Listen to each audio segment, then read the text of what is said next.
All right. Good morning, good afternoon, good evening, wherever you are in the world. My name is Bison, aka Bison Trades, over on Twitter, and welcome back to another episode of RareFUD Radio. On today's episode, we got Rodri coming over here to talk about opportunities as well as Discover Solana, talking a little bit about the one-on-one art scene, talking about the Latin American art scene, specifically with Discover. We got a whole bunch to dive into. And you guys know us. We love some one-on-one art. We love talking about the scene. And I think now more than ever is the most vital for making sure that the artists are heard. Artists are the lifeblood of this ecosystem. Make no mistake about it. And we're going to dive right into it. And of course, after, because this is an extended show, and if you haven't heard, if you missed out on it, this is our last show for 2 weeks. We are taking a 2-week hiatus. It's summer break for us.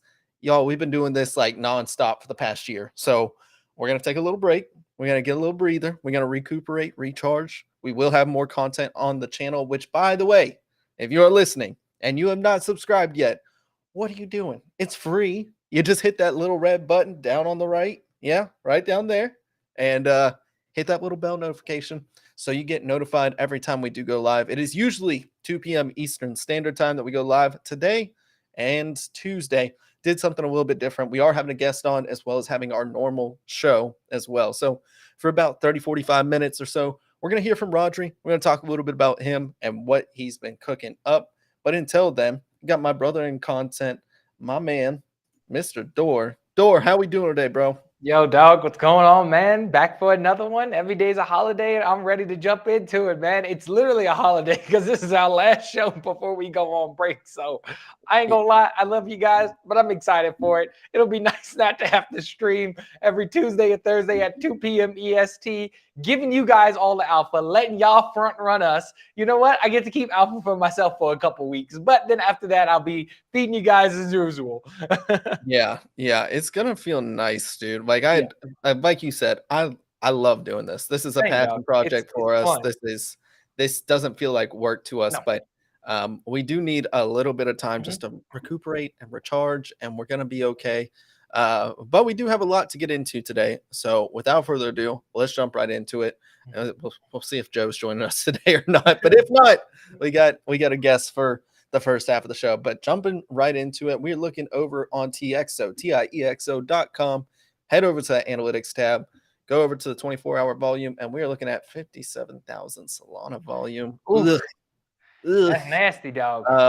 Match Keaton sitting over there at 43.6% market share, Tensor at 37.6. So Match Keaton getting a little bit of volume back, reclaiming its crown temporarily, but it goes back and forth depending on the Yep, day.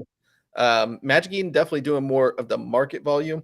yep. So this is always interesting to me, right? Because if you see they're doing more market volume, that means that's where the newcomers are going to go, Mhm, mhm. or the people that aren't familiar with AMMs or how to use Yep, them effectively. And Tensor is definitely the more savvy site, right? It's the yep, place that if you're savvy in crypto and NFTs, this is the better site for you. yeah. Honestly, it is. And I know Magic Eden has made the strides and steps towards open sourcing and aggregation, which I appreciate. Honestly, it Mhm. is a step in the right direction. I don't hate you anymore, Magic Eden. I still, I you got, dislike you now. yeah. It's like I'm still disappointed with you, but Yeah, we'll work back there. I do like some of the Magic Eden team for the most part. I yeah, Most of the time I don't think they're being malintentioned, but some of the stuff they do is like, bro, come on, why are you yeah. doing that? And the thing about the team is like there's a lot of people who are involved on the space on a daily basis. So sometimes it's surprising, like what the decision choices are like. Really, guys? I'm like, I'm just gonna assume somebody who's not involved made that decision by somebody who was. Yeah, it's gonna be interesting. I'm just seeing what they're coming out with, but look, they're on my good side mainly because their Ordinals marketplace is so Yeah, much it's so better to good. use than everything else. But Mhm. they're doing the right things right now, so we'll give them a little bit of reprieve. Looking over at Hate Swap, it's a bad day when they're below 10K. Am I right? I'm gonna What? get that Oh tattooed. man, it's rough, dog. Um, at 6.67 thousand Solana volume. Yeah, that's about a third of what they normally have. I guess HGE's tired of propping up the pools or anything like that. I'm Yeah. not sure what's going on over there, but Solana art, they have wild times. It now has 3% market share, which is substantial. Look, it's Look, substantial, but we can talk about it. 1.77 thousand Solana volume. Exchange art coming at 1,002. That's notable because it's been a while since we've seen some mhm, one-on-one art volume. I know a lot of artists have just taken a little time off or yep. taking a little breather. I know form function going down was like a huge blow Mhm. for a lot of people. So I would expect that to come back, and we'll talk to Rodri about that too. Yeah. But um, yeah, that's kind of crazy. Salon art at 3%, and I haven't even gone back on salon art in ages. Dog, yeah. No, I haven't even touched it, man. I think the last time I touched salon art was about a year ago, where there when Cyber Samurai was having like their Tensei ceremony to burn the upgrades. There was some arbitrage there that I took advantage of. But other than that, I haven't touched it. Yeah, I'm trying to think. I think the last time I touched it was OK Bears.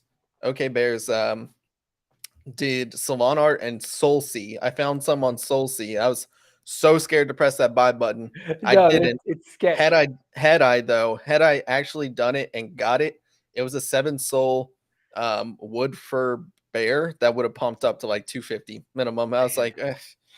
I just didn't want to click any links, dude. I didn't want to get any Yeah, fake. dude, it's I didn't want to sketch, do it. man. It ain't worth it over there, man. That No. playing in sketch territory. I think Nifty actually dropped some alpha regarding Badgers, dog. That salon art volume, you could see Badgers starting to move, dude. That's some Uh, OG collection for those who don't know. yeah, yeah, that's reminiscent right there. I want us to go forward, not backward. So Yeah, I I'm know, going right, to dude? discourage everybody from using Solana art. But nonetheless, how we feel about the market, Thor? Because I got some thoughts on it. Yeah, man, it's the NFT market is what it is on Solana right now. And I mean, nothing too crazy is going on. I feel like it's once again, we saw that brief, pump of several collections. What was it, like last Thursday and Friday? I was like, oh crap, is market picking back up? Are we back in a little bit more bullish times? But nope, I guess Memorial Day weekend, we kind of rug pulled momentum and now we're back in the little same hole. We have a bunch of good mints lined up, but until I guess better market conditions happen, we're not going to see those launch. But once they do start launching, we have like Gen 3 and Badalgos, just to name a couple, right on the horizon. So I do think better times are ahead, but right now we're just kind of weathering the storm. And I guess this is the perfect time for a break because I promise you, not promise, but I'm pretty confident that during the time that we're out, you're not going to miss much. Yeah. Yeah, I think that was kind of our decision point too, is we saw what was on the horizon. And look, the volume's bad because we don't have any mints right now. No. We don't, and that's Yep. usually what pumps up our volume. Yep. So, no mints. We've been out of mint season for about a month now.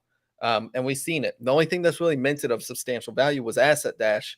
And we Yes. saw what it did to volume, and we saw what it did to the markets. It moved the markets by like for like a day and a half, 2 days. Man.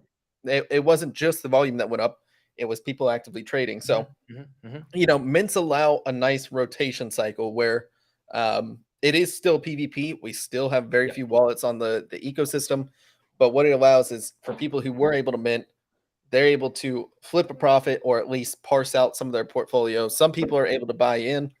You hope it goes up, right? But if it doesn't, now you have new bag holders.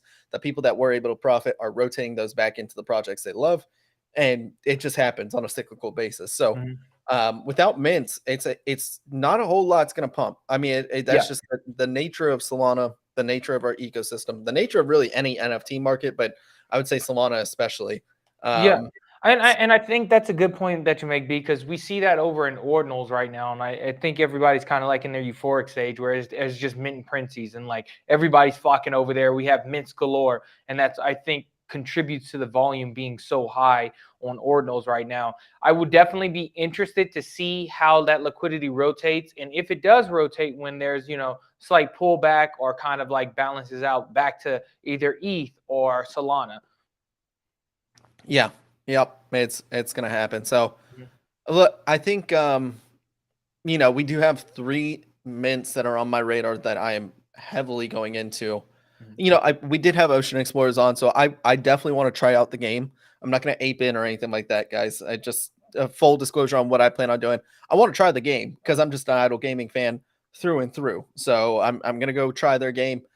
Great people. We had them on last show, but the 3 collections I'm most looking forward to in terms of the generative side of things, in terms of stuff I would have high conviction in, is obviously Gen 3. I mean, you don't fade monkeys. That's just, you're not going to do that. Close. Like, get a Gen 3. Yeah, but it's the easiest thing in the book. Like, yeah, if I can get a good one, I definitely want some SMB exposure because I've been out of my monkey for a while now and I miss them. But I also don't want to get in right now. I think it's a little expensive, and we always see these run-ups pre-mint, and then once mint happens, we start seeing those drag down and just a whole lot of value disparity. And I would rather just go ahead and buy Gen 3 off the open market, which is what I'm going to do.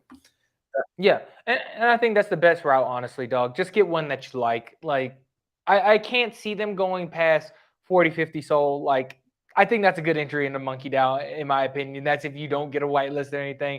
Just pick one up you like. You got access to a network, access to a ton of whitelists.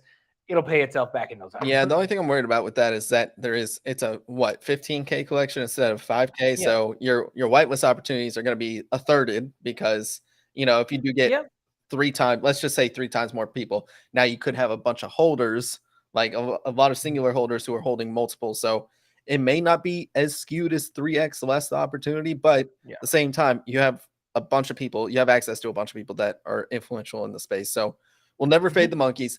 Migos is another one that I will probably go into pretty hard, decently hard. I'm definitely going to be playing them a good bit on the open market. And then the last one that I'm just gonna save so much liquidity for is Bodogos, dude. I love Easy, and Yeah. I'm still gonna be very sad if he doesn't give me 30 whitelist spots for my 30th birthday. But Dude, how did you get, like, he has like a Bodogos list or something going out? I'm like, when did this happen? And I'm like, I have never even heard about this. I'm like, I'm clearly out of the loop. I need to hit him up and see if it's too late to apply or something. I didn't apply. I don't think I did. At least I don't know if I did or not. But I don't know what I text him I every don't know day, what's and I'm going like, on when there. whitelist. So maybe that's my application. I'll message him. There you go. But yeah, I'm gonna be. I think that's the next big play. I think we're gonna be able to see. Easiest play in the book, man. Yeah. Just pick one up. If you can get whitelist, it's going to pump 2 to 3x likely. Yep. And I don't think they're coming anytime soon.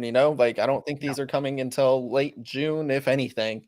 Or mid June. I don't know. It might be around the time we get back, which is what I'm hoping for. Yeah, dude, that'd be perfect, man. Yeah, it would be. Nonetheless, let's get into today's guest. Let's talk a little Rodri. Now, Rodri is a good friend of ours, actually. He's in a Cyber Samurai. He holds heist. He loves one-on-one art. I mean, this is he's in Monkey DAO. Yeah, he is in Monkey DAO. I need a monkey. But he's coming on to talk about opportunities as well as Discover Solana. And we're going to talk a little bit about the art side of Solana. It is opportunities as an art studio, and then Discover is an art-focused project. So we're going to talk a little bit about that, talk about the Latin American focus. I'm super excited. Let's bring on today's guest, Rodri. Rodri, how you doing, man? Hey guys, good. Thank you for the invitation and the nice intro you made about me. I'm actually thanks for being here, dog. Enjoying being with you guys in several communities, learning a lot with you guys. Yeah, we just kind of found our way into a bunch of mutual communities, and I was like, man, I see Rodri's name everywhere now. I see him in DMs. I see, and it's not even like it was just purely by coincidence. So, Rodri, thanks for joining us. Let's talk a little bit about your background. So, who is Rodri? How did you get into NFTs? How did you get into crypto? Okay, sure. So I started back in 2017. I think like as a lot of people do, just like being a little bit curious. I don't know if you guys know this platform, eToro. I don't know if you. I saw like an Instagram ad. They were promoting Ethereum. I was like, what the hell is Ethereum? I think Ethereum was like $90 or something like that at the moment. BTC was like 2,000, 2,500. And I started buying at those times. And of course, I started to feel like I was a genius because everything was going up. So like when you buy stuff and everything goes up, like you feel, of course, like you're a pro trader, man. Yeah, man. I've been a pro trader before too. So I think I got in the perfect time because it was the beginning of that bull run. But I also learned the hard way. Like I cash out like minimum of my gains and just hold it through the whole bear market. But I did use like 2018, 2019 to learn more about like the technology, because at the beginning I was just buying some like random thing in the internet. But during 2018, 2019, and I used the time like to study a little bit more about like what the blockchain was, what Bitcoin, Ethereum, smart contracts, etc. And I've been here ever since. I got into NFTs in Solana. No, I'm actually lying. I started NFTs in Ethereum, as most of people did, and it stopped making sense. With gas fees, like buying an NFT for 50 and paying 50. The same story. Dude, people don't remember back in the day. Gas fees are insane, dog. It was like what like you said, mint for $50, but gas fee around between 200 to 400 depending on the day. Man, it was. So it didn't make sense for me, and it was the time like all the new Solana projects were doing like giveaways on Twitter. So I like participated in a couple of ones, and I think I won. I don't know if you remember this project, Meerkat Millionaires. Yep. So I won. Oh yeah, dog. I won that one, and I minted that one, and the same happened to me. Like that NFT went like from 1 sol to 50 sol in like, I don't know, like 5 days. So I was like, man, I'm a genius again, like genius again. Yeah, like what is this NFT stuff? And yeah, I got into the rabbit hole, and I've been here since then.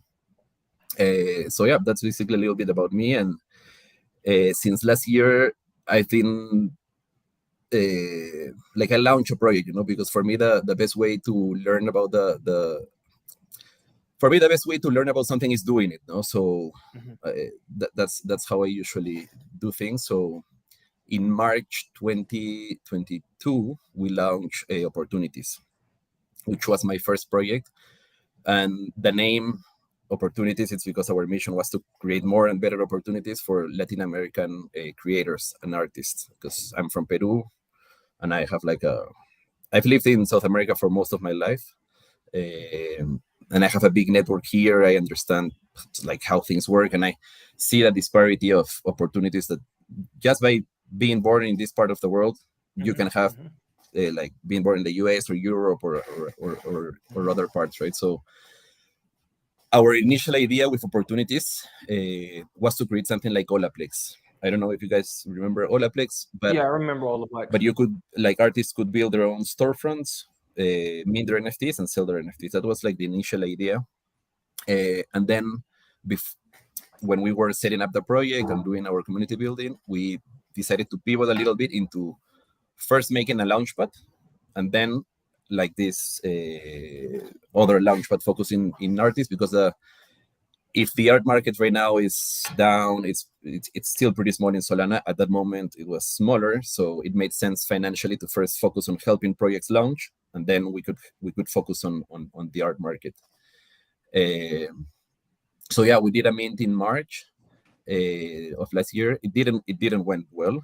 We sold like our supply was going to be like 5,000, and we sold like 500, so like 10%. We reduced supply, we cut it. We still raise, I don't know, like a decent amount of money to be able to build a team of like South American devs. Also are cheaper than hiring a dev in the US or in another part. So yeah, we thought that we could make it, but we made a couple of mistakes at the time. Like, we wanted to do a no-code launchpad. So we took like 2 months developing our MVP, and in those 2 months, I don't know, Hydra launchpad appeared. They didn't have a platform. They sold like consultancy services. So in 2 months, they literally gained a lot of market share. Then Magic Eden launched their launchpad. And at the end, the launchpad business was not a tech business. No, it was a marketing and reach business. And like tech, everybody could provide that. So it was really tough for us. Like, why would you launch with us if you had Magic Eden and thousands of eyeballs or Hydra? What we did very good, and that was our second pivot, was I started to network a lot with artists at that time, because our plan was always to help them get into the art scene. So I ended up having like a network of, I don't know, like 30, 32 different artists from Latin America, Peruvians, from Chile, Argentina, Colombia, like from all different countries. And when the gods made their art upgrade, they went to Dead Gods. I saw a massive opportunity there, because every project in Solana wanted to do an art upgrade after the gods. So we built this art studio. Basically, I'm no art director. No, I just like a manager. So what I did was I just managed this group of artists, try to get them clients, and of course did all the interactions between client, artists, etc. And we did pretty good with that. Like we ended up like creating, I don't know, like 50,000 NFTs for different projects, and some well known. Jeez. Yeah, like for example, Pesky Penguins. We did that. We did their art upgrade. And yeah, we did like, I know, lots of different projects.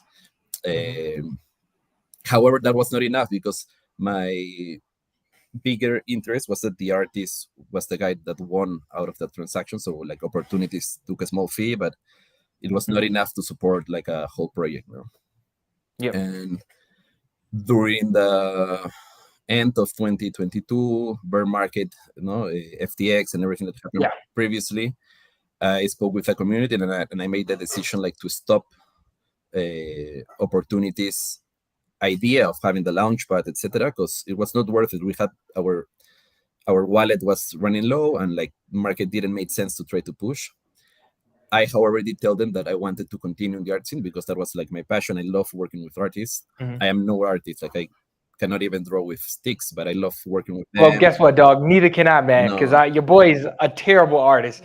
Like even right now, it's like I don't know what's good art. Like don't ask me. I just pick up something I like. No, likewise. Like when I'm gonna get into the Discover part, but now that I've been like curating these drops, like the artists usually tell me like, "Hey, give me your feedback. What should I improve?" And I'm like, "Man, I cannot give you feedback to you. Like you're the you're creative, the artist, dog. Yeah, like I'm just a guy that likes not buying stuff and likes the. But yeah, so we stopped Opportunities Launchpad around the FTX time. We still have the art studio. We've been doing. We have less projects than 2022, of course, but we still have a couple of projects running right now. And then we started thinking on Discover. And with Discover, I wanted to create something that had a like clear value proposition with a clear start and a clear end. Because when I was the founder of Opportunities, the thing that didn't let me sleep at night was that I felt that, also being a founder is super hard. Like people expect stuff every day. People don't understand like startups. You raise money, you try shit. If you fail, like, so what else can you do? Like money, like. You need to pay stuff, and if it doesn't work, it doesn't work, and that's like startups, no? And so with Discover, I wanted to do something with a clear start and end, and our initial idea with Discover is to build an art subscription model, like a regular Web2, like you pay $50, you get in, you get some drops, and you can get out whenever you want. Before building this, of course, I wanted to see if there's market fit, if there's interest, if we can build a community before launching something like this. So our MVP is what we are doing right now, that it's doing drops by seasons, and I say it has a clear start and end because season 1 is about Latin American artists. We're going to do 22 drops in 22 weeks, like that's my promise right now to everyone.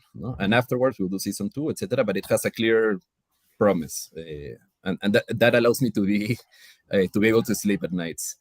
And the reason of starting with Latin American artists, just to finish this part of the story, is, of course, I'm from Latin America. I have the network here, but it's the same as Opportunities. Like these guys, if I have the time, I'll share the story of a couple of these guys. But these guys are amazingly talented. Some of them are even like self-taught artists. Like they didn't went to school. They just finished high school and started doing graffiti in the streets, painting murals. Then they went to digital, and now they're into Web3. And I think that what they just need is that push. Like they need those eyeballs on them.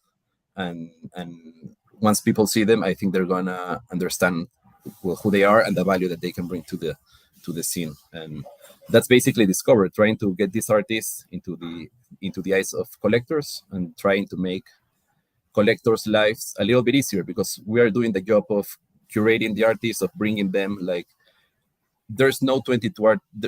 There's a lot more than 22 Latin American artists in the Solana space. There's like hundreds. We haven't spoken with hundreds, but we've spoken like with 60, 70, and we've chosen like 22 that we think are going to make a good impact. So yeah, we want to also make life a little bit easier for collectors, and I think we've had our first major like success so far with an artist that's called Onesie. That if I can share a screen, I can show you guys some stuff. Yeah, absolutely. If you down below, I don't know if you saw it, but there's a share screen button down at the bottom. You can select what you want, and then I can go ahead and bring it up onto the stage. But first off, thank you for sharing your story. I mean, to me, this is the beauty of Web3, man. I mean, it's giving opportunity to people. I love that you just straight up called it opportunities, because that's what it is, right? Like for what we conceive as opportunities, especially in these privileged countries where, like the US, our cost of living is so insanely high compared to, Latin America, Southeast Asia, Middle East. I mean, where a lot of talented artists are. So we can then use that money to help them out. And on top of that, they're making an actual living off this. What we conceive is like, oh dude, this wouldn't even be a day's wage to them. That's like, dude, that's like 2 weeks wages for us. And it also takes away the barrier to entry for art. There used to be such a high barrier to entry to get any recognition in this space, because You had to be in New York, you had to be in LA, you had to be in, Paris or something like that. And it's just like, that's not attainable for a lot of people, especially for a striving, starving artist. Whereas now we got Web3. Well, you literally have NFTs. We have a way to digitize and monetize and show provenance for amazing pieces online. So, yeah, shout out to you for doing all this, man. No, thanks. I really enjoy it. I think we were speaking before the stream, and I don't feel this as a job, so I just like do it. I do it most of the day, but I like to do it, like between my in real life job, like I'm always on Twitter, I'm always on Discord, I'm always speaking with these guys. And I think that also one of the stuff that you said is really important, because these guys are amazing talented. I think they need the push. And I think Web3 provides that, because when they're an artist in Peru, their market is Peru, and Peru is not a huge market for art. Yeah.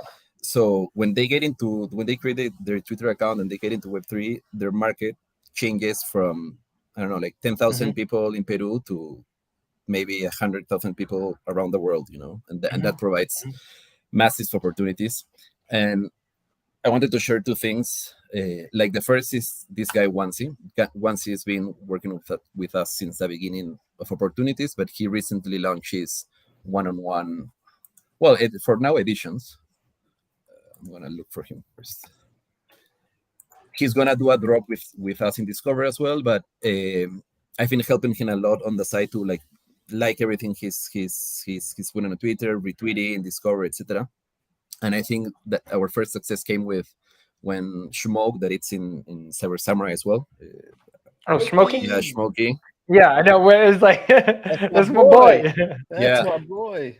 So Smokey saw that we retweeted one of his pieces, and once he launched this collection like 6 weeks ago, there are editions, 15 pieces each edition, and I think he had sold like 9 pieces in 5 weeks. Oh man! Smokey retweeted, and in one day he sold the remaining like 60. Like Big Brain Gallery. Yo, his stuff is sick, dude. Like, look at this. This is awesome. Everybody collected him, like Big Brain, I don't know, like Scam, Michael Noelson, like a lot of other artists, collectors, etc.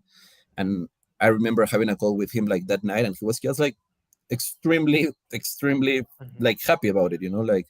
And I think that in his particular case, it's not even just about the money, because he's a big artist in Peru. So he's doing this to get into a new market, etc. But he's pretty big, he's pretty well known, he has a community. But I think it's a satisfaction of getting into a new market like successfully, because he has the talent, and he is one of these guys that I was telling you, like he's 22 years old. He finished high school and started doing graffiti and mural painting. Then he went into digital. He does digital illustration. He does 3D, and he's just like a monster. Like for me, he's amazing. And when I asked him, I remember like when I first met him, like, where did you went to study? He told me like, bro, like YouTube. YouTube is not the university, the school of most of us. And yeah, he just learned by himself, and now he's doing I think amazing stuff. So we want to repeat like once his story with times 100, like with a lot of other people. And the other thing that I wanted to share regarding Discover is that we took a route of making high number editions and a low and accessible price, because I think that we need to make the market bigger. And I know there's collectors that have money and they buy like high price stuff.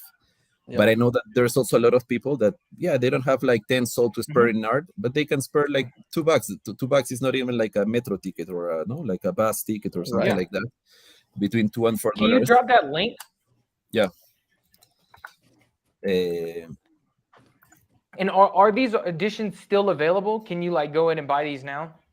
Yeah, I can share a little bit more about each one of them if you guys want. Yeah, absolutely. Yeah.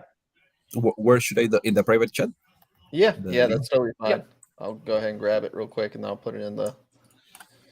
And the idea, the idea of this is to try to convert more people into start collecting. Like people that don't usually buy art because of the high prices. That you can start your small collection for $4, etc. And right now we have 5 drops and one starting on Monday, and they are all from Latin America. Like this guy is Peruvian. This guy is Fiasco. That one's sick. We are actually doing a one-on-one on him, which is gonna be pretty cool here. I don't know if you can see this. So the idea also is not only doing high number editions at low accessible prices, but also trying to reward people that collects from the start. So this is the first one. We're gonna raffle this one-on-one. Fiasco is another guy that's been working with us since the beginning, and he's the guy behind Streetwalker, which all-time high. Yeah, I think I've seen those pieces.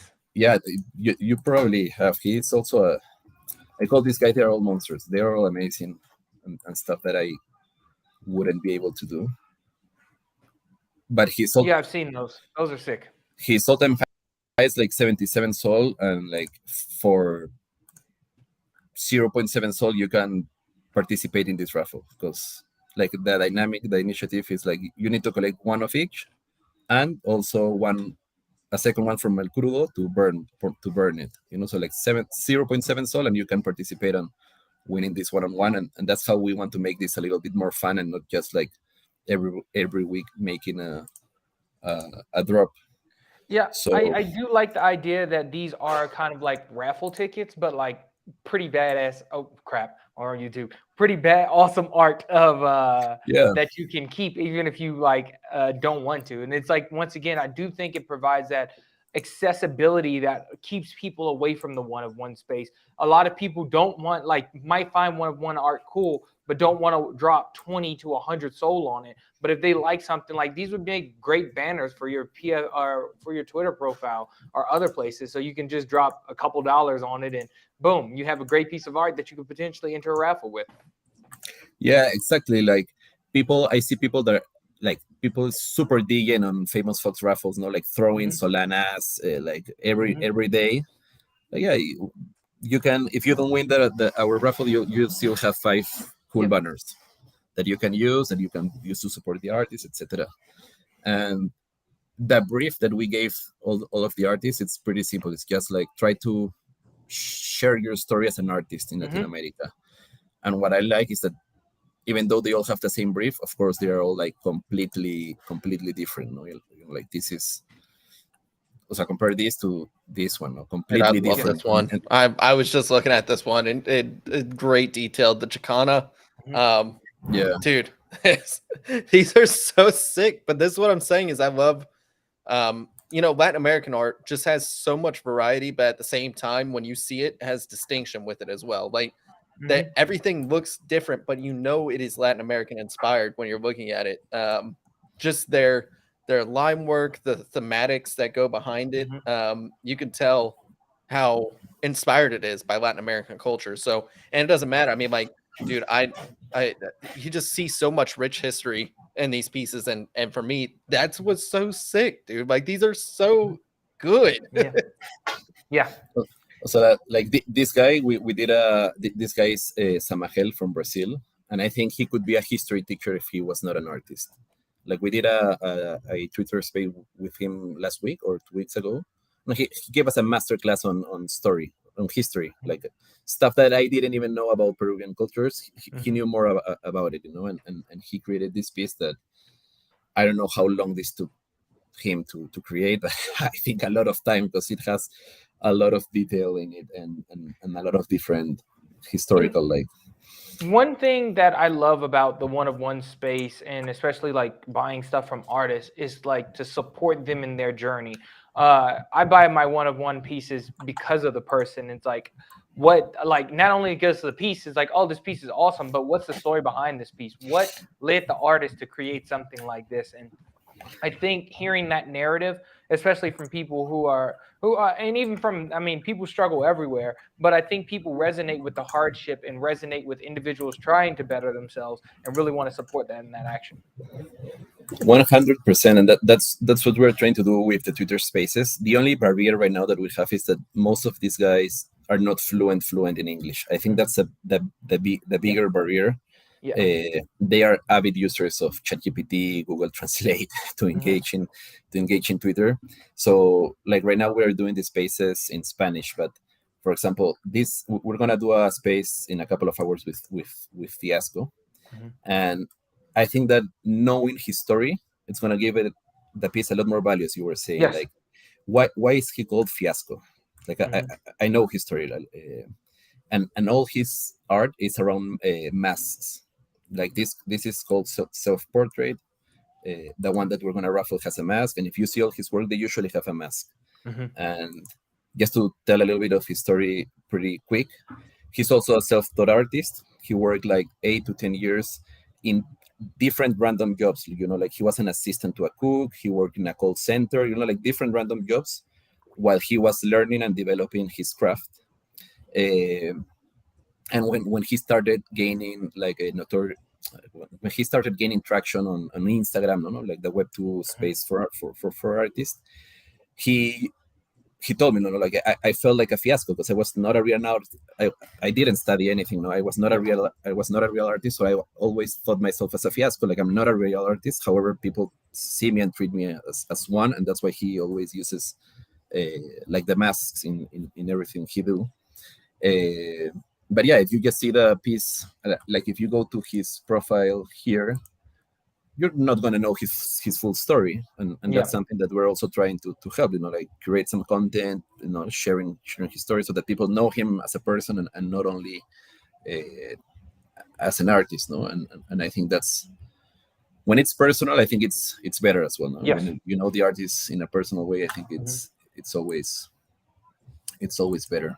No, I definitely agree. I mean, I think that's why like a lot of the artists, even in like Web2, a lot of the Web2 art has value because of the artist behind it.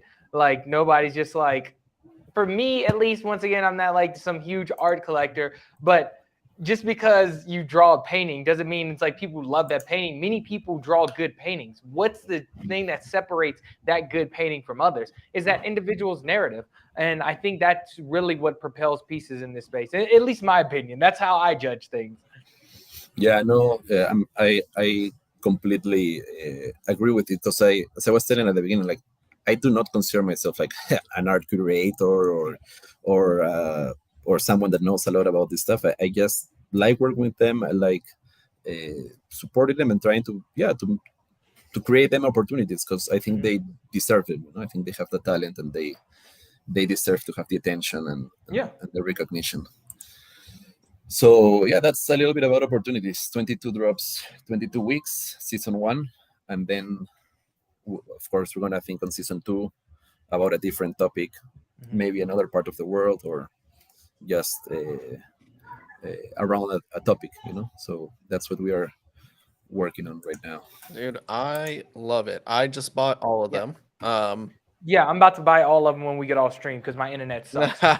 Let's go. I just bought one of all of them. I just put them in my 101 wallet and or my art wallet, I should say, because more than half of them are editions anyways. But look, I will always be the one to be a voice for artists because a lot of them, it's just like builders, like you can develop the coolest app ever. You can make the coolest piece of art ever, but if you don't have anybody on your side or helping out on the marketing front or anything, that's what makes it. I mean, you can make the coolest piece in the world, but if nobody knows about it, then nothing's going to happen with it. So, for a lot of these artists, like we're saying, you're going to change their life in exchange, especially at this price point. I just get a dope piece of art. You know what I mean? I just get a dope piece of art, and that's all I treat it as is. If it goes up in value, great. But I always approach the one-on-one space as what amount of money am I willing to spend that if it goes to, like if I can never sell it, which it doesn't go to zero, you have the piece of art. And that's at the end of the day, that's what you get. Like if you go in with that mentality, it's just such an enjoyable space to be in. So I always cycle, a little bit of profits from the generative side over into art. And I just think this is always going to be the biggest and best use case for NFTs. So, dude, I love all of these pieces, all of them. I would say thank you, but but I'm not the artist. So, but yeah, Hey, no, well, yeah, you're I still bringing appreciate it. attention to them that wouldn't have Yeah, gotten it otherwise. Yeah. So yeah, no, I appreciate you guys giving me the space to speak about this, because yeah, I think that they need the eyeballs, and you guys are helping me also Yeah. provide yeah, this. man. Like, I completely agree with what Bison just said. It's picking up art that you just like doesn't really ever go to zero, because like even if the value of it went to zero, I still have this awesome piece of art. So I'm like, I don't really care about the price. And picking up these, once again, I really love how the editions are like what 0.1, 0.2 sold. Like, come on, yeah, it's just get you a cool banner that you can potentially get for a one of one piece. Like, it's a win-win. You're literally losing nothing. I see people editions go for 3 to 4 soul a pop and then fully mint out. And nothing against those artists or whatever, but a lot of artists in the space just pump out editions to grab liquidity. I mean, that's their job, so I don't want to put it in that context because that's kind of negative. But while this one is like you're actually doing something with it on top of, oh, I got this awesome piece of art. So I really, really love that aspect. I really love the aspect that you're doing different seasons. So right now it's focused on Latin America, and then we're going to Southeast Asia, and God knows where we're going to end up after that. So it's just a yeah, really, really cool concept, man. yeah. So like right now, my like monetary objective with this is like break even, because I'm paying all of the artists before the piece. Then some of them I'm giving them like a bonus if the piece sold out, etc. So for me right now, it's like breaking even on my investment, building a community around this, and helping all of these guys like reach new audiences. And the other thing that I like with it is that, of course, we have like a chat now with all the artists, etc. And they're all super nice people. They help each other every time one of them like launches a one-on-one on or an edition or whatever, from not from Discover but from their their own collections. They're all there supporting. And when I was speaking with a couple of them, and like one of them asked me like, why are we doing 269 editions? Like, we're not gonna sell out. I'm like, I'm 100 going to sell out these editions, like not in a day or in a week, but wait for the season one to finish. Like, give me 22 weeks, and I know that we're gonna sell them out, have a big collectors community, and I think it's going to be like a win-win for everyone. So win-win for the artists, win-win for the collectors, for us in Discover. So yeah. yeah. I just think once again it's a great thing that you're doing. I believe that crypto is, for me at least, it's been such a positive thing in my life, and to be able to help out somebody else. I mean, don't get me wrong, I'm not just giving money to people because this art is sick. So it's like, but people who put themselves out there and like are working, it's like I love supporting that. So I'm definitely excited to once I get off stream, I'll pick up several editions because I love to enter into some of these one-of-one raffles as well. Quick question: is this the only one-of-one piece that's going to be raffled, or are there going to be other one-of-ones going to be raffled? No, this is the first one. We're gonna have more. Like the idea is to every couple of weeks have this like I'm calling them collecting and burning initiatives. Like collect 5 of these, burn 2 of these, and you access the raffle. And yeah, to finish on the alpha, like right now we have 10 entries, so that's like a 10% chance on getting the piece. So that's like pretty neat for 0.7 soul. So that's like the fiasco alpha of the stream. Oh, appreciate that, man. Yeah, this is the first one. We're gonna do more. Next one is in a couple of weeks, and yeah, every couple of weeks we're gonna do one of these. Amazing. I'm all about it, dude. You know, I'm big into the art space, and this is exactly what we need to kind of jumpstart it. You know, one of the things that we've had a problem with, and I know we talked about it a little bit before the stream, but exchange art's good. You know, like I applaud them for what they do for the art space, but Form Function was just so much better at highlighting new and emergent artists. Like, it was so much easier to find discoverability there, where exchange art, it's really hard to gain any traction. One, their search function sucks. I mean, they have not improved it. It's not good. Dude, I hate it. So bad. It just needs to get better. And then 2, they love highlighting the top pieces, which I have no problem with. I mean, like, they're going to make more money off of it. They are a business. You do your thing. But at the same time, Form Function was so good at just like, hey, here's our hot pieces, but also it's really easy to find new pieces. And here's some new artists that are coming here. And oh, by the way, we got an edition drop over here, and our search function works really well, and it's very aesthetically pleasing. So I don't know. We are in desperate need of a second marketplace. We talk about them a lot, but Foster is probably my second go-to for one-on-one art. I love Plumpa, and I think Plumpa's going to do great. But I do think right now it's just exchange art. So anything that you can do to help discoverability because they lack at it is always good and always a part of it in my book. So I appreciate it. Yeah, like so I of course love exchange. I do think they're doing a good job, but I do think competition is always better, you know. However, like I have a good thing and a bad. No, I know they launched this like hidden gems part, which is cool because they are like putting some attention on hidden gems, new artists, etc. But the feature one, like for me, doesn't really work a lot because they're always the same guys with always the same pieces, and for a long time, like couple of days, and they don't change. And most of the time, the piece is already sold. Like you cannot even buy it. Like some already finished the auction or the editions, and they are there for like 2-3 days. So yeah, that's basically one of the things. Because I'm always like, the moment one of our guys get there, I'm gonna be really, really happy about it. Yeah. Go ahead. Sorry, B. No, I was just gonna say, yeah, absolutely. And we'll definitely be rooting from them from the sideline, supporting however we can. And we appreciate it. I know I just picked up a round of pieces. Guys, I picked up all those pieces for like one soul. Yeah. It was not a big cost expense. And I got like 5 new banners. So just sick pieces, dude. Just sick pieces. Yeah. And once again, it's like I agree with B in the sense of one art is probably the thing that has the most long-term potential within NFTs. It's not something that's with tokens or some rev share stuff that can get caught up in legality. Can't put a price on just a nice piece of art, man. And once again, need a new Twitter banner. It's like, Doug, it's just so like you guys flip for less soul than what these for more soul than what these things cost. Like it ain't that bad. Just go ahead and pick one up.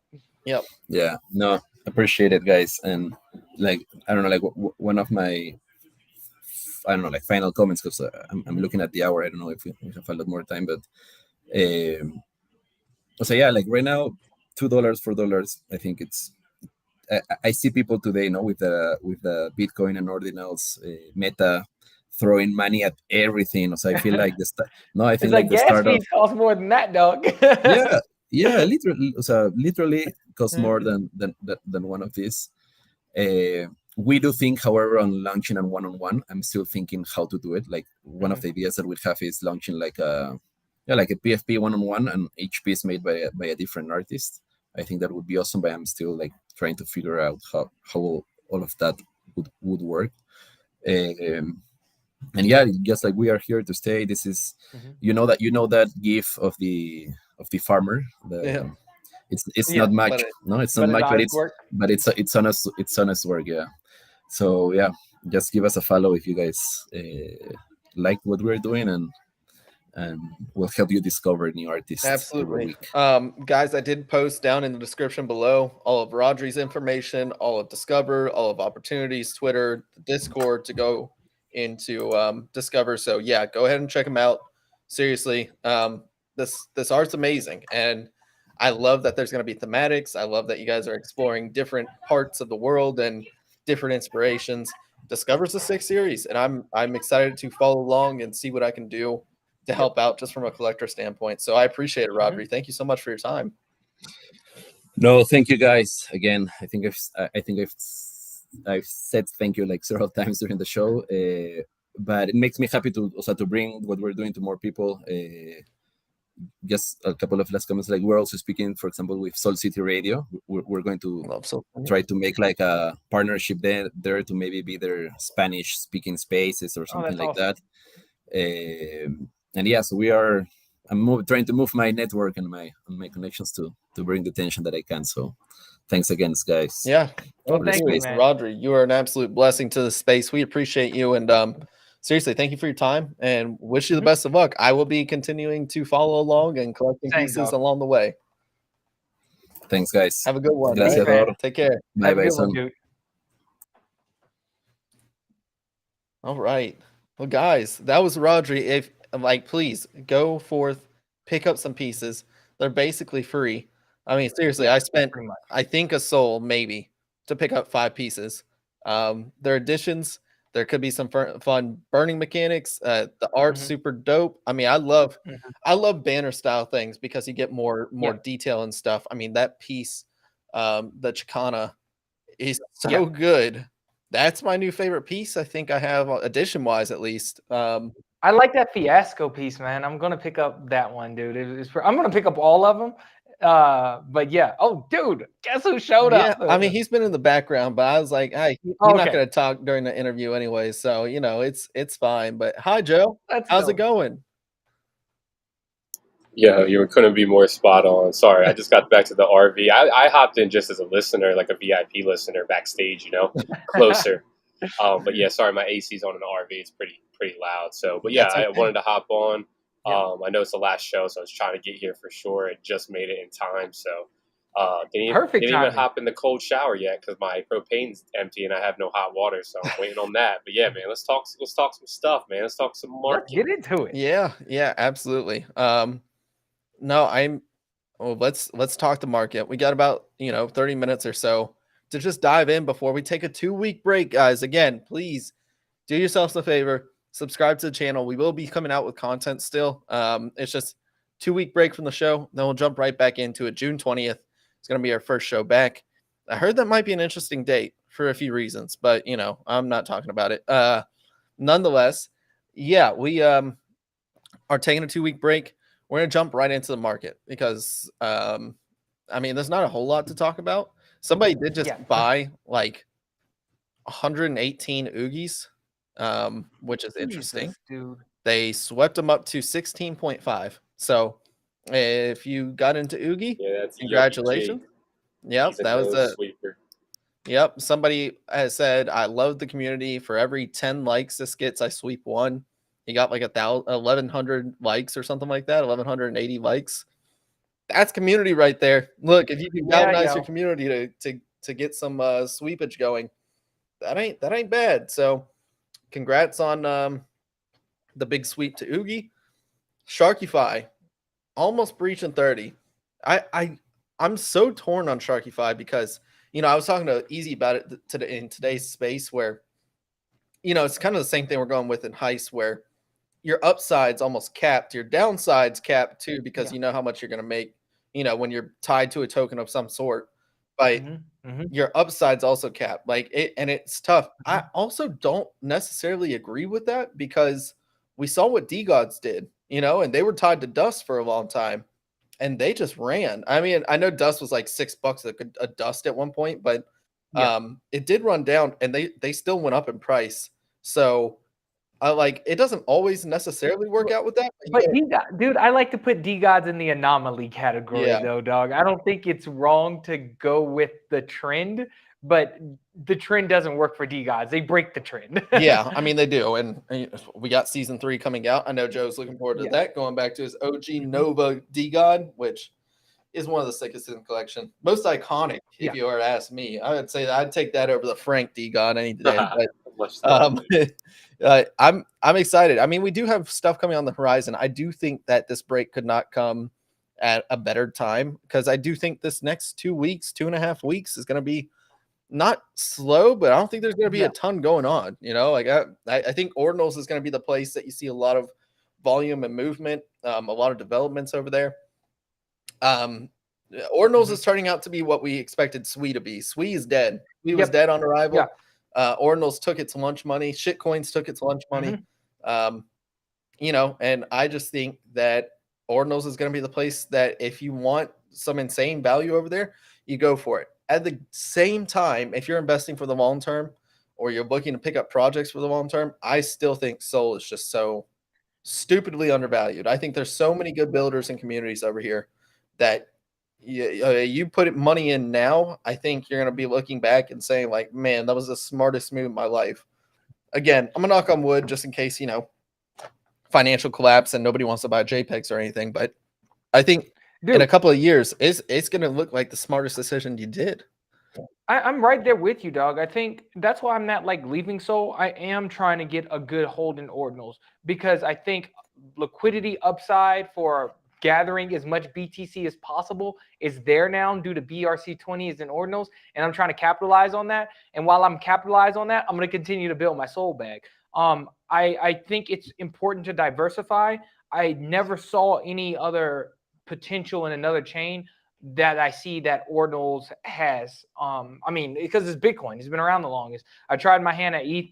Your boy is just not in tune with the ETH market, and I got completely wrecked every time I try to do something. You know what? I look at all my L's on ETH as life just directed me as exactly where I need to be, and I feel like Sol is my home, and definitely I'm trying to build a nice little secondary home in Ordinals right now. Yeah.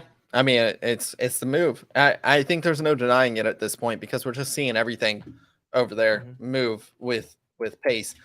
I'm curious as to what your guys' strategy is when it comes to Ordinals. As far as BRC20s and Ordinals itself, the JPEG side of things, what are you guys looking at? What's your criteria for if you are to go into a project? What's it going to be? What's your criteria? Let's go with you first, Dor, and then we'll go into Joe. Yeah, man. I think Sol kind of prepared me for what's going over on Ordinals. It's the same investment thesis for me, man. Bet on builders and people who are well connected in the market. ZK, I think that was the most obvious play in my opinion.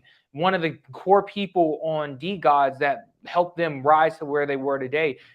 And one thing I learned from Oogie, Bison, I think you and I, is never fade that DeGod connection, dog. You don't do it. If it has the DeGod stamp of approval, it's going to send. So that I learned my lesson from Oogie, and I was like, not this time. So I think that's primarily what I'm looking out for. Because we're so early on, I don't know if Ordinals is going to ever do something revolutionary, but I don't think it needs to, because one of the best utilities that I always say, NFT, is community. And if you can just have one rock solid one with good connections, that's all you need. Yep. I wholeheartedly agree. Hayes is saying in the comments, Bitcoin bandits and which I wanted to bring them up anyways, to 1 Bitcoin, frogs to 0.25, or OXBT to moon. Are you asking which one's more likely? Because I think bandits is probably like my best guess. Them going to a Bitcoin doesn't surprise me. Chartfu is just putting in the work. You know what I mean? Yep. Yeah. Bandits, I think, is a good one. Like, that was one of the OG communities over there that I don't think is going anywhere. As the space continues to grow, I think bandits will continue to go as well. So, like, getting into that, I think would be solid. Frogs, I'm not too sure on frogs. Maybe it was one of the hype cycles. I wouldn't put my liquidity into a frog right now, honestly. I just think the safer bet right now is Bitcoin bandits. That's just my take on it. Yeah. Joe, going back to the original question, what do you look for when you go into Ordinals? What are you looking for when you go into BRC20s? Like, how do you evaluate the space? Well, it's pretty easy for me over to Ordinals. If you're going to get in, you got to get in for top 3 projects, right? You either get an OMB, which is, pretty out of everybody's price range normally, unless you're like an actual, pretty decent capitalist. And then you come back with, a community play like Frogs, where you have the 10K inscription. It has the Frog Toshi or whatever behind it. It's got the community aspect. They got the ribbit. They got that social sentiment there. Then you have, Bitcoin Bandit, which is basically OMB V2, right? You're looking at the same whitelist, the same type of exposure. Chartfu and ZK team up in a lot of stuff from the front end to back end. You got an easy play there. That's really all the money I'll be putting in Ordinals. All the rest of shit is going to go to zero. Then play the mint and flip game, just like you used to on Solana. Same deal, Xverse wallet. All this friction is not very friction, right? It's frictionless, really. Xverse is like Phantom. All this is the same. You hit approve. It separates your wallets for you. It's really making a dumbed-down process. So mint and flips there for Ordinals. Top 3 if you want to sit some capital there, forget about it, wait for Binance listings, and wait for it to come really, really easy for people to come in and out of these projects for liquidity. Then you offload your bags there. So I think that's easy for Ordinals. Those are the obvious plays. BRC20s is a bit different. It's a bit more speculative in nature at the moment. And but I also am just, you buy the Ordi, right? Because that's like the Bitcoin frog play. It's the first. It's got the sentiment behind. It's got the market cap. Then you buying, like the OBXT because you have that's like your risk play there, like Chartfu or the Bitcoin Bandit, because that's going to get you said incentive utility in the future, right? Then you have the real low market cap, 7 million below. You got to look for the builders, like Dor said, right? So nothing's really different. You're kind of incorporating all the shit you're used to make plays here again, and it's the same thing, right? So like OHMS, I like because the founder's really trying to build shit that's under 7 million market cap. So like. Those are how I'm kind of looking and playing BRC20s and Ordinals. Small portion of my liquidities over there just to not miss anything, but I'm not actively trading it. These are sets and forgets until actual ease of use and liquidity gets here. And it's not promised. That shit's not promised, right? This could go to zero. If you're in profits, BTC is a great hedge against everything. So yeah, take profits into BTC. Heck yes. But holding these things, waiting for a liquidity event to happen, it's only going to hit a few projects. We're going to hit 1 or 2 BRC C20s. It's going to hit 1 or 2 Ordinals. So don't think you're going to get rich quick with this. This might be a slow grind to zero for you. Yeah. I 100% agree. And I think, Nifty saying in the chat, Bitcoin Frog is probably going to wind down. I would agree. I think a lot of these 10K collections, like Ordinals it doesn't have enough interest in it just yet.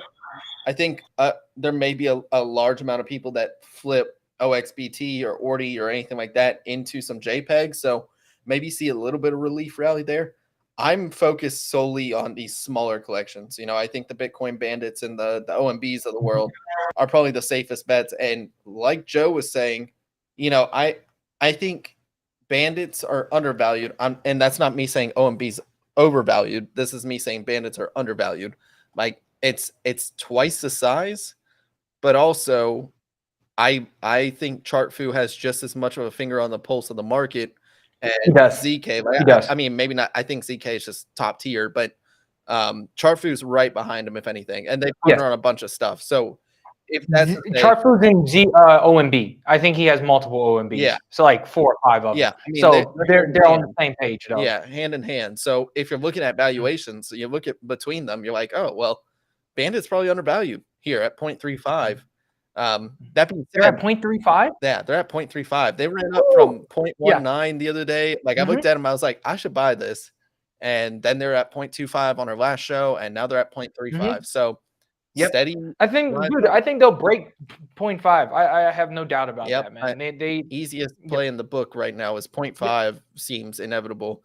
1 Bitcoin may be a stretch, but I don't think it's too much of a stretch. If you're looking at OG collections, plus I like the Bandits. They make good profile pictures. I think they're fun. So big on Bandits. As far as the Sol side of things go, guys, I gotta say, lately I've just been coming to on this 2-week break. I may just like empty out the wallet, just start over again. Not completely everything. Like I'm not getting rid of Cyber Samurais. May parse out some of them, but like I have almost 30 of them. I think I have 30 of them. But I don't think I am going to, just because I know the catalyst is on the way. But just resetting. Like I need a reset on my portfolio. You gotta do it, bro. I did it. I'm reset, right? And to be honest, this is a shameless shill. But dude, like I was staking tons of Sol, right? Like a good amount of Sol, and I would play with it here and there. Most of it was staked, but you're losing a lot of opportunity costs in the back of your head with that. Like you have a lot of FOMO, because when most of your liquidity to make big actual plays is locked, right? So, dude, that's why this is a shameless show, but the police contract, the low risk Thor contract, because now they are staking Sol for MSol passive income return. For the Sol that they're accumulating at said prices and waiting to sell at other said prices. So it's actively taking profits, adding on dips, but in the meanwhile, it's staking all that Sol and giving you your kickback and adding it, compounding it into the trades.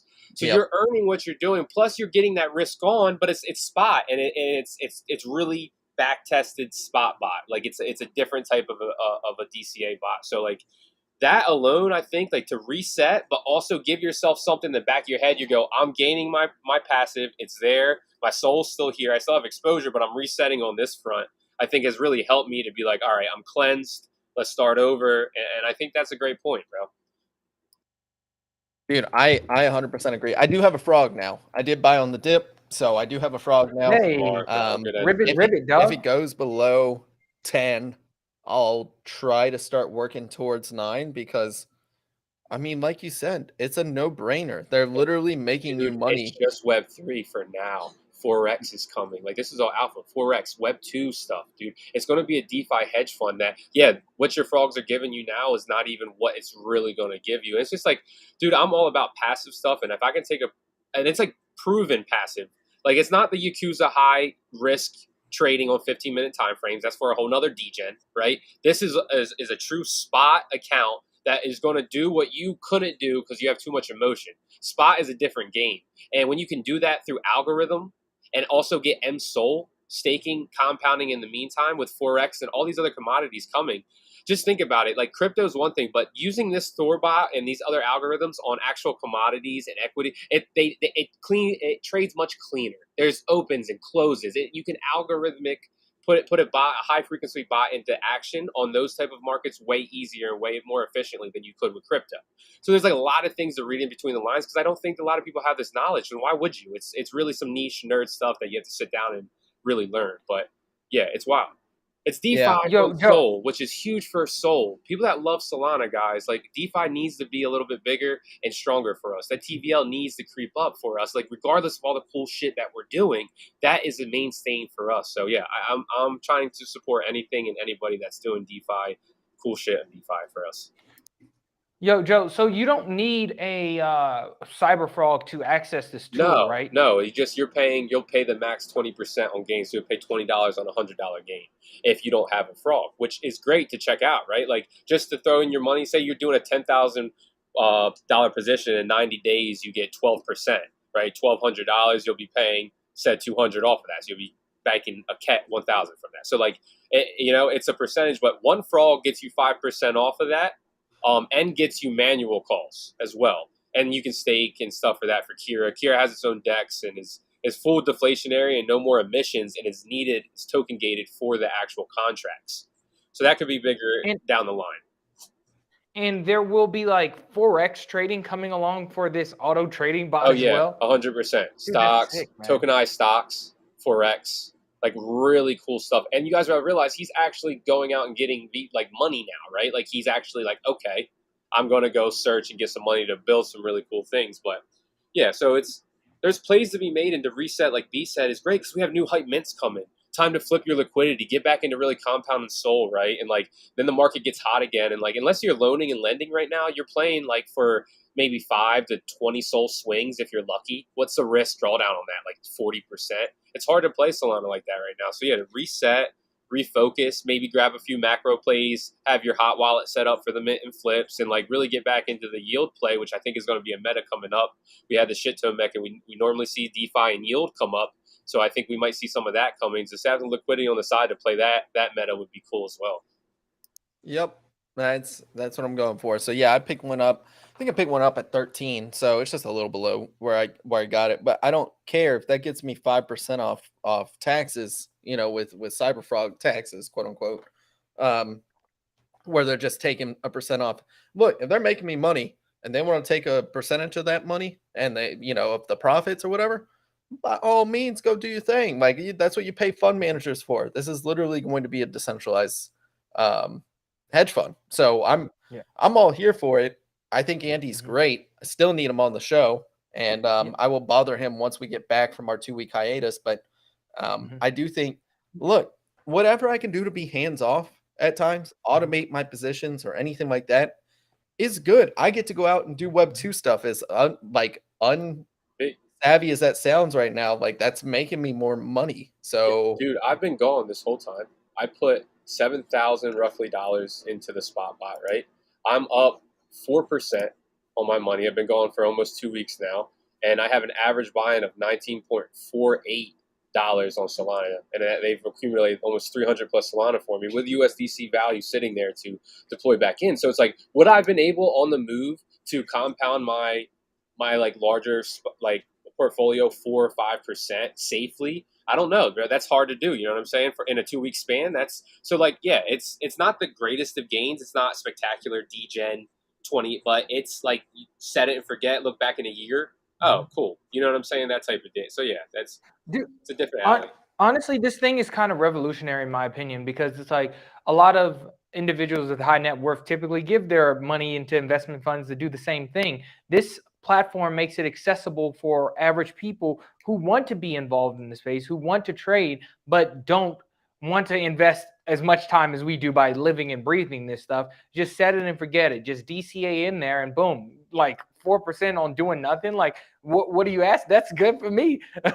Yeah, man. And you know what? It's kind of like Robinhood, bro, in effect. Like, because if you wanted to start, brokerage account, 25K. If you want to bot yourself an algorithmic spot bot or a trading bot, high frequency bot, 100 to 500K. And if you want to get into a hedge fund, you have to have capital. And it's just like, dude, they're literally Robinhooding, right? They're making you buy Kira. Yeah.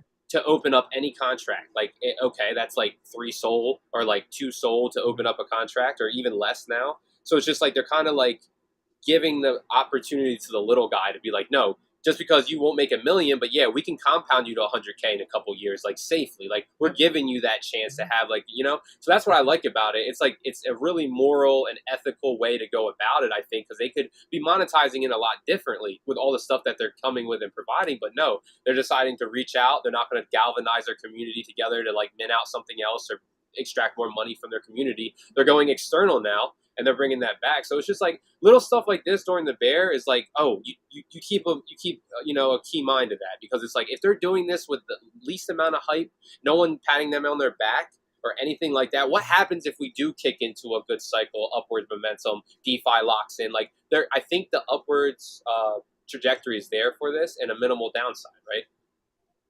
Yep, 100%. Yep. I mean, you're limiting your downside, and right now it's all about capital preservation. You know what I mean? Like, the name of the game is not chasing these 20x, perceived returns right now, because that comes with high risk. It's preserving so you have a greater opportunity when we go into the environment too. So whatever you can do to preserve your capital, and oh, by the way, make a much safer return. Like 4% in 2 weeks is insane. Like in traditional markets and everything. I know it doesn't sound sexy. It sounds amazing to me, dude. Bro, you take my real estate money. My real estate, is making me what, 15% on the year or so. Like, why wouldn't I just throw it into the contract? So I don't know. I think a lot of dude, sometimes I don't even make like 4% trading in a week. I mean, I'm longer term, but it's true. Like, sometimes it's just dry for me over here, man. So 4% is better than nothing. Yeah, 100%. So I definitely agree. Cyberfrog's just, look, if we're going into a boredom meta, if we're going into a slow month or anything like that, trying out cool new shit that you can do in the meantime is always going to be a play. I still think we got a bunch of good mints on the horizon. I already outlaid the 3 that I'm most interested in. Other than that, I mean, the alpha is just kind of like sit on your hands is okay. That's why we're taking a 2-week break. We're exhausted, but also we timed this to where we thought, look, not much going on in the market. I don't think you guys are going to be like, we're going to miss you guys. I know you're going to miss us too. But at the same time, we're not just going to sit around here and just kind of chit chat on stream if there's not a whole lot going on, and we need a break. So, and let's be honest, we've done many streams where we were scraping the bottom of the barrel looking for content, dog. Yeah, I 100% agree. Last few things before we wrap up the show. We did have ZMB do a massive run up to like 16 SOL, which was insane. It has since retraced back down to 6.95. I like the art. I like OMB art. I like Are You Fat? Tony's art. I think he's great. I missed that one, B. I didn't even know that happened. Holy cow! What's that, a 4 or 5x? That took. Dude, that was a 16x. Dude, they were at like oh 1 my gosh. Soul. So what? Off of just OMB blowing up and people following that? Yeah, I guess a lot of people were just like, that's the same artist. We're just gonna ape in, and all of a sudden, over the span of what, I think 10 days or so, it ran up from like 1.5 all the way at its high was 16.66. So massive returns on that front. We haven't seen a nice, just huge run up like that in ages, besides, I guess, Mad Lads, if you got into Mint. And even if you bought the dip, it was like 30 SOL or something. And, now it's at what, 82? So, that besides that, this is the first time we've seen just like a massive run up, especially on a lower priced collection. So good for them. Look, I like Tony's art. I think ZMB is a great community. I haven't heard anything but good things from them. And our boy, the GOAT, Smokey, is repping a ZMB. So I think he might have started it, but Smokey's the GOAT, dude. I love that man. But other than that, I do want to talk about some things I'm seeing in the market. First and foremost, what we talked about with the Call of the Saga, the Klanos, is coming to light. Klanosaur is taking a little bit of a retrace. I have my bid set. We'll see if they get taken this time. Are there On more Klanos. coming out, Big? Say what? Is there more coming out? Yep. So I that think wasn't all. Okay, that Yep. wasn't all of them. only 400, and there's going to be 2,000 of them. So we got Oh, so they're 1,600 more to go. How are they doing those mints? You know? What are they doing with them, or when? Yeah, like how are they out? Like how are they allocating that? Is it public or is it? I think you need. So I think with the Solana Saga, from my understanding, and I don't have one. I haven't even looked into how they're allocating it, but I think you get a token that comes with it. That's kind of like your Saga Pass, is what it's called. Okay. And you can use that with the Saga to mint stuff like the Call of the Saga from Klanos. Wow. I'm sure it's not the last mint either. Like once this 2,000. I didn't know they got paid for that, so that makes sense. So they got paid to do this as a promotion from Saga. I'm sure. This. Yeah, I would imagine that. Yeah, that they did. No, it's definitely 100% out. They got paid to do it. It was a promotion paid through Saga. So I think that's what kind of pushed them back a little bit, like deputing all that power to create this, and then you kind of have to come back to Klanos. So yeah, bro, keep going, because I just needed those facts in order to understand the story better. Well, so a couple things here. One, they do have 1,600 more to go. I do think Klanos take a little bit more of a dip, as everybody's trying to, with a liquidity starved environment, as well as more of the collection coming out. There's going to be a bunch of confusion and value disparities. If I can get Klanos back down to 50 and I can grab some there, I am all about it. So I have some bids set that have scaled down. And that's an easy play for me. On top of that, look, if the Call of the Saga is also going to be using clay and clay makers, it's just more deflationary pressure on the auxiliary assets. We talked about this, ad nauseum at this point. You know what I mean? Like, it's the easiest play in the book. So if I wish I could send emojis right now. I'm like just 100 emojis right now. Yep. I mean, if we keep seeing deflationary pressure on some of these deflationary assets, what do you think is going to happen to the price? We've seen it time and time again. It's not rocket science. It's just, understanding of the market. So I would be looking. Look, I have my Klano bid set because I love my clay dinosaurs. I think right now I put them hand in hand with Mad Lads.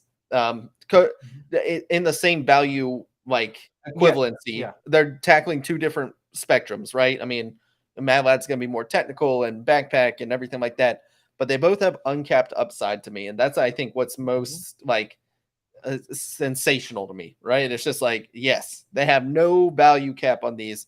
I think the only thing that would hold Klanos back is oversaturation of the market, but I don't think that's a bad thing, because just like with little pudgies and pudgy rods or whatever it is, I think there's different price points you need to hit within the spectrum to really appeal to a bunch of people on the digital real quick side.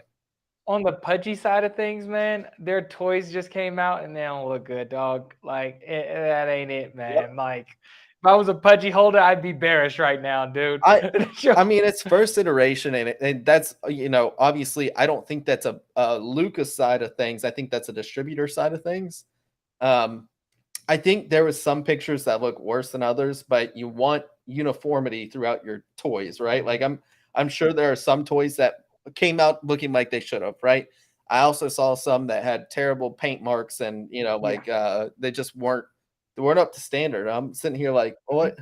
You got to get that distribution right on that. But look, scare money don't make no money, and them taking a risk is always appealing to me, especially if they're going a Webkins route. Like I think Pudgy or Club Penguin or Webkinz route where you can buy IRL stuff, get a code, and do something in Club Penguin style sense. Like I don't know if you guys remember how I knew I was built for NFTs was a thing called Coke Music back in the day.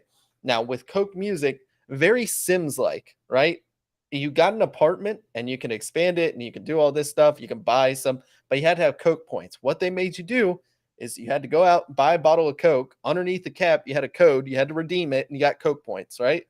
And I farmed that shit. One of my best friends, his dad worked at Coca-Cola, was like the CFO, or not CFO. He was like the regional CFO, right? The regional finance manager, but always had Coke on him.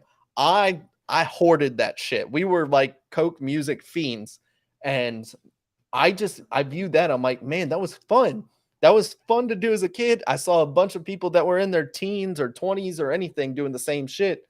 That model works. It still works today too. Like I guarantee you, if Club Penguin came back in the form of Pudgy Penguins, that shit's ripping. That shit is ripping. I will buy all the toys right now. I will get all the codes. I will be farming that shit. And now I have Web3 to literally value disparity and trading and all that good stuff in order to do so. So yeah, I'm all about it. I will say though, the toys do need to get better in uniformity. I did see some that looked pretty good in my opinion, but I also saw some horrid ones, dude. Horrid ones. Yeah. But nonetheless, got off track there. Think Klano is going to see a similar sort of style of there's going to be different price points, which I think is good. I think different price points is good because it allows people to get into the digital collectible side versus this scarcity NFT side of things that a lot of people are accustomed to. And that's okay. Like people are going to have different scaling strategies. I think Klanos is a beautiful example. So I still want the OG collection. I still am bidding that, but I also want a ton of clay makers and clay. I think this is an obvious play. The other two things I will mention are going to be Oogie and Wolf Capital. Now, why am I mentioning those? It's not because I think there's a ton of upside there. As much as I love J-Shep and as much as I love Bungill, I am seeing them just get hammered by listings. Anytime they have moves up or anything like that, I just think like they're just getting hammered by, I don't know if it's AMMs. I don't know if they're just like griefing in the market or something. There is never less than like 1,000 listings on either of these collections. And it's killing their price movement. Like there's no matter, like we saw Big Brain literally sweep a bunch of Wolf Capital. And people were taking that as advantage of, oh, let me go ahead and sell my shit. Bro, stop doing that. Like, stop farming like lunch money, dude. It's so frustrating. Yeah. And I hate it because those are like two of my favorite pieces of art on the chain, on the generative side. But if we keep getting crushed by listings, like I'm looking for these lower listing supplies. That's all I care about right now. Like in this kind of market, I'm not looking to play any of these like heavily bombarded listing collections. Yeah, dude. Like, it just sucks, man, because I feel like sometimes in this space, solid builders are not rewarded. Whether that's due to people know what's coming out. We saw it with Remnants, man. I think early on, or sorry, not early on, but once people got a roadmap and idea what was going on, I think the floor price suffered there. It's like because it kind of gets baked in. So like projects that are really building something and want to better the ecosystem are not rewarded, while those who just drive speculation and hype are the ones who are rewarded the most. We see this another time. We see this all the time, especially I think Degen Town was the prime example of this, man. It's literally just speculation out the hooyah, even with Cats on Crack. We saw this, how speculation drove them to where they are. Okay, Bears, the speculation of that. So what drives floor price in this market isn't building solid products, it's just speculation. And it just sucks for the individuals who are building something good because they aren't rewarded in terms of floor price. Yep. Yeah. I don't know. I'm so over that meta, but that's also the same. You know what I think it is when you put a roadmap on something, you're limiting its upside. That's all you're doing. So when a degen says, where's the roadmap? What's going on here? No. How's it going? They don't want that. They just want floor price to go up immediately. That's all they're saying. It's a cry for help. Like, Mhm. I don't want a roadmap. I don't want a roadmap at all. If I like the art, if I like the founders, if I like the team, if I like the community that's getting behind it, that That's good enough for me. that's enough to ape right there. Sometimes it is going. What did Salami call it the other day? Exit stage left side of the curve. Just full left side. Just send it, ape it, don't worry about it type moves. Those are sometimes the best plays in the world. Sometimes the best play. Just turn off your brain and be the bid you want to see in the world. But guys, I think that's about it. What do you got, Dor? For alpha or Yeah, sure. Alpha. Yeah, man. Cyber Samurai, dog. I'm telling you, dude. Like, I just can't. Like, obviously, there's a lot of stuff going on in the market. And right now, you just want to try to be in tune with what's happening. We don't have a Discord or anything in RareFUD, but all of us hang out in Cyber Samurai. So if you want to gain access not only to us, but also just like some of the best alpha that's going on in the community. Like, I'm in Monkey DAO, I've been in Tayo, I've been in some of these top tier communities, but none of them have rivaled the information that Cyber Samurai has. It's like, if people are paying what, $500 to gain access to some alpha group that's probably going to rug them and make calls for them. It's like, nah, dog. All you need to do is what? I don't know, pay $100 now, and then boom, you got access to the best information and people in the ecosystem. So right now, and I think because the market is slow, and Cyber Samurai does have a lot of stuff coming up, I think right now is just the best time to pick up one and just, educate yourself on what's going on in the market. Yep. I would agree. It wouldn't kill you to pick up a Cyber Samurai. Like, if somebody had 10 sold to their name, they said Bison. What do I do in this market? How do I make money? Say, first step, buy a Cyber Samurai. That's your first step. That's all you need. The other 5 sold, wait for an opportunity to come up that we talk about in the dojo. Don't ape in blindly, but we usually elaborate on what we're doing. So one Cyber Samurai is all you need. And then pick up a ton of sush. I would pick up a ton of sush. That's all I would do. So wholeheartedly agree. We're still sub 5, and that's FUD to me. I may just sweep it back up to 5. I don't know. No, I don't need to. I don't need to. I don't. Dude, I have so many Sams. It's like, I don't need to either. It's like, Yep. And I'm not selling. This is the one collection I never look at the floor price except for right now. But same, dog. Yeah. It's like, for me, I don't feel, and of course, it's like obviously the market values us at that floor price. But for me, I've always gained extremely more value than what the floor price of a Cyber Samurai is. And that's why I just accumulated so many and continue to work on the team. I just love our community, and I just try to do whatever is best for you guys. And hopefully you have a good time in there and gaining value. So, bro, I again, I don't ever look at these, but somebody bought a devil horn goblin with the red armor and stuff for 6 sold. That thing. Oh, that one was sick, dog. Yeah, what? That's free. Anyways, yeah. During our hiatus, I promise you, I'll be back into my trading seat and still looking at the market and stuff. But I am just going through the great parse of my portfolio, cutting a bunch of stuff, getting a bunch of stuff off the books. I don't even care if it's for a loss anymore or holding on for hope or anything like that. I'm getting out of these projects. I just need a great reset, and just I will go from there. I will take all my liquidity and make much more informed decisions for the way up. Joe, what are you looking at before we head out? Are you looking at anything in particular? Or are you just enjoying your time, Mountain Man? Yeah, so I'm definitely enjoying my time. Yeah, my liquidity right now, I'm looking at probably just flipping ordinal projects. Like this one today, I was able to get a bear cub, whatever that shit is, whitelist, flip that, and then just keep flipping that. Hopefully, just like I did with Solana when I first came in. But dude, for soul projects, I'm actually gonna just wait it out. Maybe lend some things to a few projects that I like at a decent price where I wouldn't be mad if someone defaulted on me. But other than that, just taking time off still and like just checking in every so often throughout the day. Nothing really crazy. Probably just going to do any obvious plays. I'll set a reminder and make sure I can get back home for. But just more or less just chilling. Yep, that's fair. Well, I think that's about it, guys. We done. Yep. This is our break.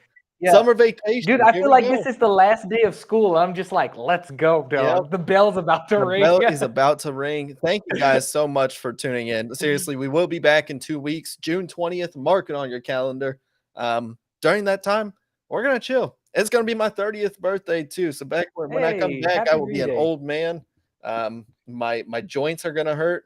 I'm going to Dude, I'm 32. You still got some time, Bison. You'll be good, dog. I don't know, man. My joints, my lower back hurts already. I'm tired of Lower it. back But, does hurt. yeah. Anyways, I'll be an old man by the time I come back. I'll be a boomer in NFTs, and that's okay. June 20th, mark it on your calendars. Until then, stay safe. Enjoy the NFT market while you can, or go do something else. It's okay to not take a trade. Say it with me. It's okay to not take a trade. That's right. You don't have to. You don't have to. So while we are gone, be safe with your liquidity. Make sure you're tying it up correctly. Join us in the dojo, because I promise you I will still be over there. We'll be there. Still be looking at the market and everything like that. And we will still be coming out with content on the YouTube channel. If you are not subscribed yet, what are you doing? It's free. It's free. The little red button down in the bottom right. All you have to do is hit it. It's free for you. We just broke 400 subscribers. Congrats to us. Crazy, dog. Yep, Yeah, it's about man. time. On our way to 1,000, then 10,000, then 100,000. Then we're just cranking from there. But until then, stay safe out there. Thank you guys so much for tuning in to RareFUD Radio.